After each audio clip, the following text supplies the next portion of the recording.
The Philippine archipelago, a nation of islands, a people known for their resilience. Now a nation divided. Luzon, the largest island, is under lockdown. Military checkpoints dot the highways, armed soldiers patrol once vibrant cities, a heavy silence hangs in the air. Fear, uncertainty, and whispers of defiance permeate the tropical heat. The official reason for the lockdown, increased security threats. The unspoken reason, a shadowy agreement with the United States. F-16s scream through the skies above Luzon. Typhoon missile systems stand guard, their presence a stark reminder of the rising tensions in the region. Is this a necessary defense strategy or a dangerous game of power? The Philippine government assures its citizens that this is a temporary measure.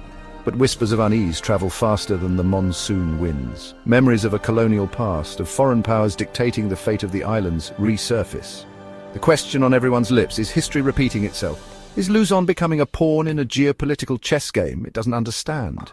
The Philippines, a nation forged in the crucible of colonialism.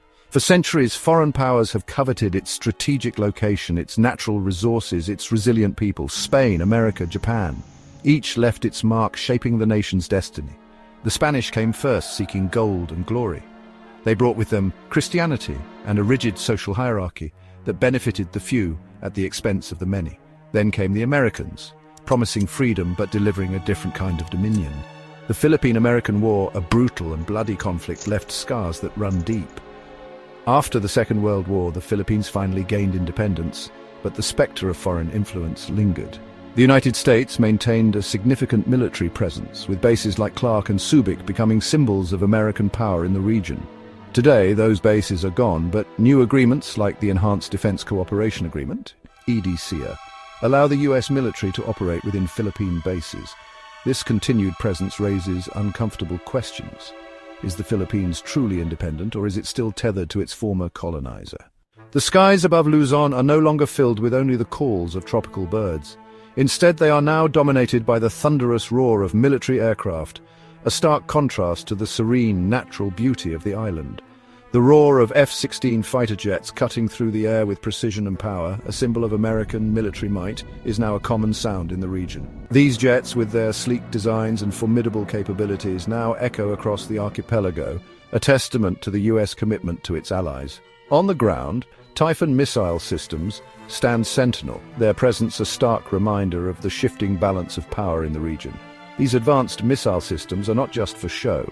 They are a critical component of the defense strategy. Their presence underscores the seriousness with which the US and the Philippines view potential threats and the lengths they are willing to go to ensure security and stability. The Enhanced Defense Cooperation Agreement, EDCA, signed in 2014, has paved the way for this increased US military presence. This agreement is more than just a piece of paper. It represents a strategic partnership aimed at bolstering regional security.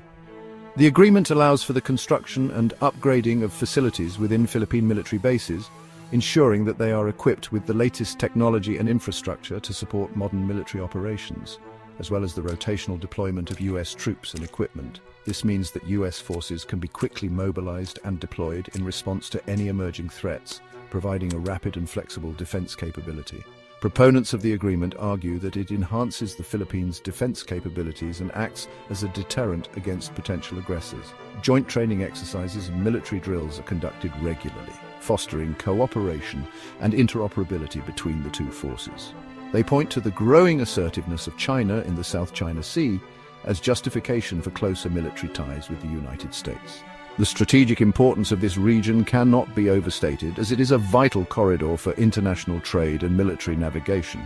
But critics view EDCA as a thinly veiled attempt by the United States to reassert its dominance in the region. They argue that this increased military presence could escalate tensions and provoke a regional arms race. They fear that the Philippines is being drawn into a dangerous game of brinksmanship between two superpowers, with the potential for conflict always looming on the horizon. The question remains, who benefits most from this increased military presence? Is it a genuine effort to ensure regional stability or a strategic move in a larger geopolitical chess game? Only time will tell. Whispers of discontent. Filipinos question US motives.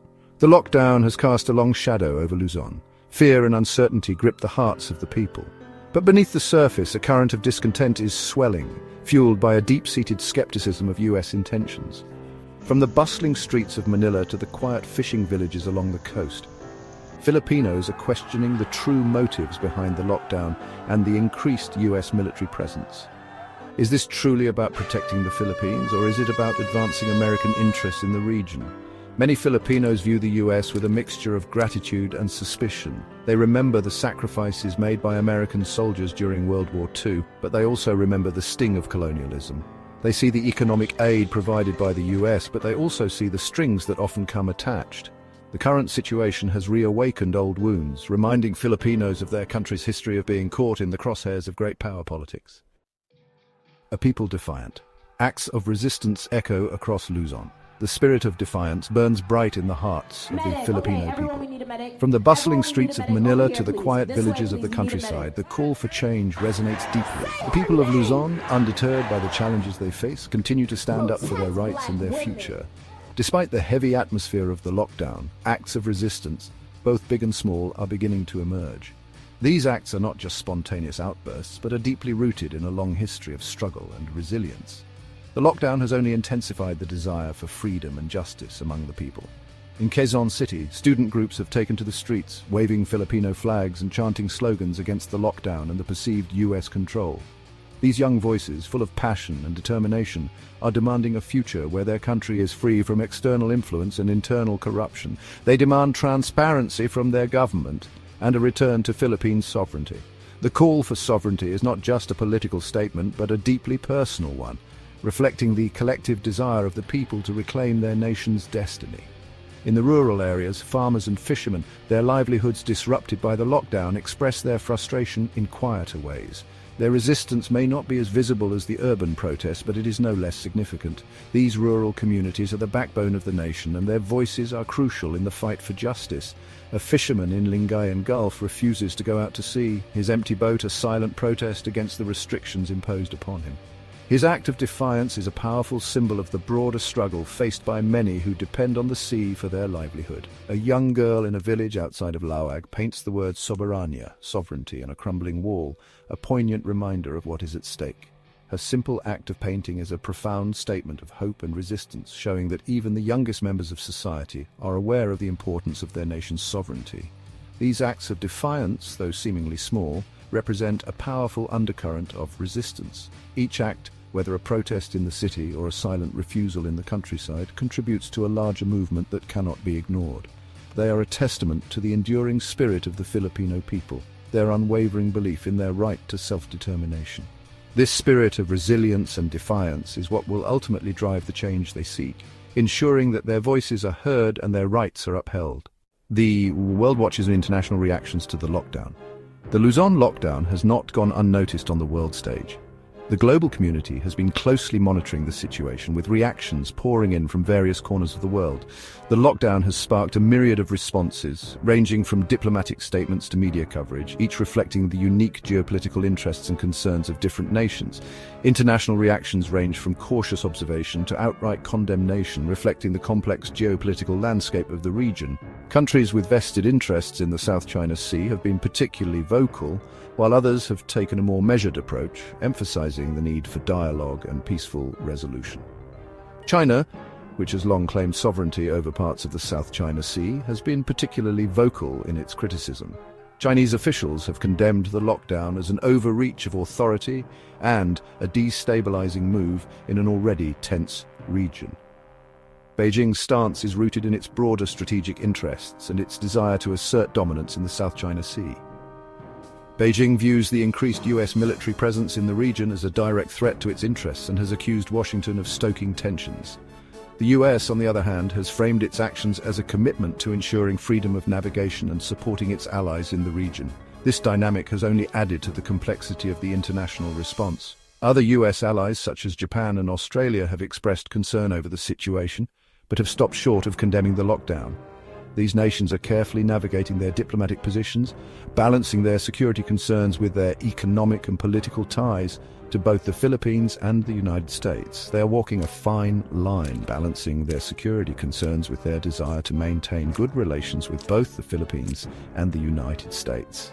The delicate nature of their positions underscores the broader regional implications of the Luzon lockdown. The Association of Southeast Asian Nations, ASEAN, of which the Philippines is a member, has called for restraint and dialogue. ASEAN's response highlights the regional bloc's commitment to maintaining stability and preventing the escalation of conflicts within its member states. The regional bloc is wary of being drawn into a conflict between the US and China and is urging a peaceful resolution to the dispute. ASEAN's stance is a reflection of its broader goals of regional cooperation and collective security. The Luzon lockdown has become a focal point for global anxieties about rising tensions between superpowers. The situation has drawn significant international attention, with many fearing that it could be a flashpoint for a larger conflict involving major global powers. The world watches with bated breath, hoping that the situation does not escalate into a wider conflict. The international community remains on edge, closely monitoring developments and hoping for a resolution that will bring stability and peace to the region. Please subscribe to our channel History Documentary Hub for more insightful videos and intriguing content.